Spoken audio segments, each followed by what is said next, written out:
Hi, welcome. This is day 8 of the tarot combos where we draw 2 cards and pit them against each other. Actually, I don't know why I said that, but we try to see what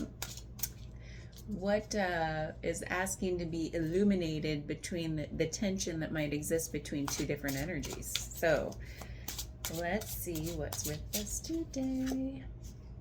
We have the Four of Swords. I love this artwork. This is the Mystical Moments Tarot. And then we have the Devil. What? Who called the Devil?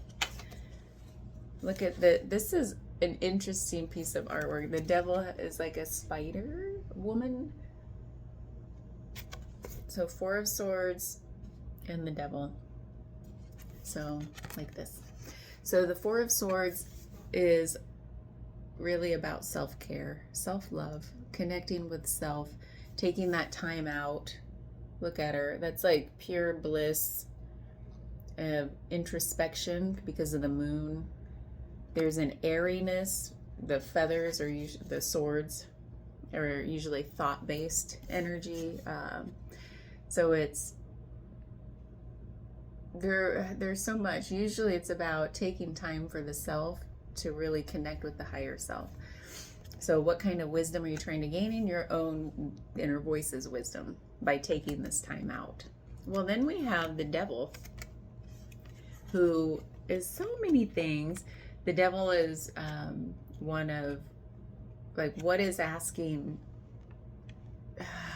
There's so many questions.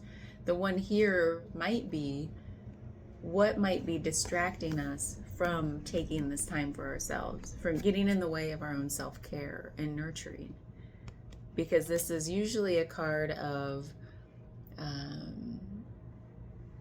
like these behaviors that get in the way, like distraction, and sometimes I'll say self-sabotaging behaviors, because that's just kind of a nice way to sum it up sometimes, to say like, well, I know what I should be doing. I know, and should, I don't like that word, but like what I want to be doing. I want to connect with myself. I want to treat myself right. I want self-love. And then this guy gets in the way and says, but do you really? How about this thing over there? Let's go do that. Or let's think about that instead. Let's put all our focus somewhere else, because we're distracting from the reason why we aren't giving ourselves self-love. So this is usually like things like we feel trapped by the Devil that says, well, I want to move past this, whatever it is. Why can't I? So what is that? How does that show up for you? For me, so many things over the years, obviously, like life is life. So I've had so much time with the Devil, so much time. And then I still find that I'll have certain like phases or moments of wanting to distract from looking at something. And what I've noticed, like something came to me right before I started this drawing. You're a winner. This reading for these 2 cards before I even knew the Devil was going to be in. And I'm like, there's something so true about, or so like direct about the word resistance. And that's something to like pay attention to. This guy is all about resistance energy. So I love when that stuff happens. I was literally just sitting out there thinking about how like resistance, it's such the fast way to get at this thing I'm going to talk about, which is I deeply want awakening. I deeply want freedom, peace. I want healing. I want to stop these patterns that have kept me stuck. I want, it's like, I want, but in a good way. Like you want all those things that, spirituality promises, and sometimes religion promises, and they're promised by certain things in the world. But regardless, you want them for yourself, no matter how they come about. right? I mean, at the end of the day, don't you just want peace? Don't you just want to love yourself and be at one with yourself? And and not care what other people think. And it's not even like about not caring what people think. It's recognizing that no one's thinking about you like you think you are, like you think they are. And if anything, they're thinking loving thoughts, happy thoughts. But everyone is the main character of their own story in this life, right? So we think because of our own self-doubt, self-judgment, our own wounds that we haven't healed yet, that we're being judged. Meaning other people are thinking about us in a not great way, and then we feel like hiding. So it's just such a common story, isn't it? And that's a very common one that a lot of us have had to heal from, or are in the process of healing from. And so with that, and that's just one example of a very common deep thing, is like, where's the resistance? Where do you feel resistance? Go into it. Turn toward it, go into it, go through it, and it's the quickest way to heal the thing you've been saying you've been wanting to heal. So what is the resistance, and what is keeping you from going into the resistance? Because that's where the juice is. That's where all the good things will come. It's like by turning into the storm and weathering your way through it the quickest path, versus like running alongside it saying, it's gonna catch me. And it's like, you'll always be running with the storm, or in the storm, or at the periphery of the storm. It's like, no, turn and go into it, and soon enough you're out the other side when you're like, holy crap, I feel so much better. So I don't know if it's a great analogy, but the whole the other thing I mentioned earlier in the daily spark question, that I love a good soup analogy, and I feel like, I don't know, maybe it's related here too. Maybe all those pre-thoughts are related to this story here. So you got soup. One thing I was thinking about is how to get the perfect, I love temperature. The temperature, I love when the temperature is just right for soup, not too hot, not too cold. And so there's, how do you keep a soup at temp? You kind of have it on a low simmer, right? So there's always this fire lit beneath the soup. I don't know if this is related, but go with me. I have spare time, so you get spare words. So there's a fire lit below the soup that's constantly turning over. It's like happy, it's simmering. It's like, I taste so good. And nothing bad is happening. It's not burning, and it's not getting cold and clumpy. It's just a perfect, and then you go in and you give it a little stir once in a while, and you're like, good soup. That's keeping a fire lit. So what if you don't have any fire lit? There's just cold, the soup congeals and kind of starts to harden. This gross skim gets put on top on some soups. And then it's like, oh God, I don't want to even go through that. It's going to be nasty trying to go into get the good parts of the soup. I have to go through the bad part first. And I just don't want to break through that film, and it's going to get stuck to my spoon. And then I'm going to have to do something else to get that off. And it's a whole thing. And at the end of the day, if you do get through the icky part, you're still left with cold, clumpy soup. Sometimes cold soups are good, but not this one.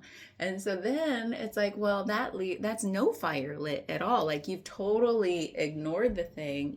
You're not going to look at it. You're going to leave it over on that stove. And maybe later I'll try to warm it up and get it going again, but right now I just can't deal. Well, then you have the opposite, which is the flames up really high and you're just like going ham on it, and you're like, I need to get through this quickly. I need to heat it up quickly so I can eat quickly. And you're just like, So you jack the flame up and you start to scorch the soup. The top is still actually kind of cold, but the bottom is just scorched. And then it gives that weird burnt flavor to your soup, depending on what soup it is. It could be pretty nasty. And you're like, oh my God, I just ruined the whole thing. It's like burnt plus burnt flavors and then cold on top. And then if it does get heated all the way through and you go to pour it out and you're like, yay, I made my soup. Perfect. I eat it. I burn my mouth. And now I'm wounded twice as bad as I was. Like I wasn't wounded before, but I was pretty hungry. But I'm pretty wounded now.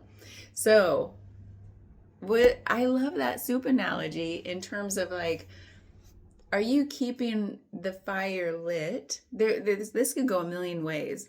I do believe that this has the reason I was thinking about it is because of this idea that for a few weeks now, kind of going into 2026, and now here we are, like the second week in, everyone in my sphere, and that's like recency bias, like I'm attuned to it, so this might just be me, is all about consistency this year. Just a steady simmer. And that's how you get the best out of life, out of your soup, out of your diet, out of your exercise routine, out of connection with friends. You're just like the just this constant turning over. But it's not big effort. It's not exhausting you. It's just like, oh yeah, this feels good. It tastes good. Everything's good. And in the past, maybe it's been like, I'm going to just leave it off. I don't want to look at it. I don't want to deal with it. You know what I'm talking about. Inner child work or all these old wounds we're trying to heal from, but we carry along the baggage and we carry along the bad behaviors I say bad behaviors, but no one's bad. Nothing's bad. It's more like the self-sabotaging stuff, the patterns I can't break free of that I'm just like, why am I like this? And then, or we're just jacking the heat up trying to get through something quickly or heal it quickly. We're trying to take a shotgun to something where we really need a scalpel. That's a bad analogy too.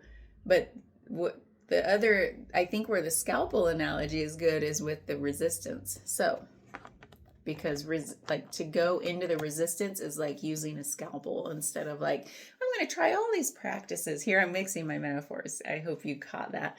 So I'm going to try all the practices. This is shotgun approach versus scalpel. Scalpel is resistance. Go into the resistance. Shotgun approach is like, I'm going to try everything. Maybe I'll do this for a while and this for a while. And I'm not saying that's bad because I haven't been a fan, but it is kind of the long way around. But you do learn a lot about what you like and don't like along the way with a shotgun. That's a bad analogy. I don't like guns. So anyway, back to the soup. Somehow I feel like these are both analogies are related to the devil. The devil is one of like extremes.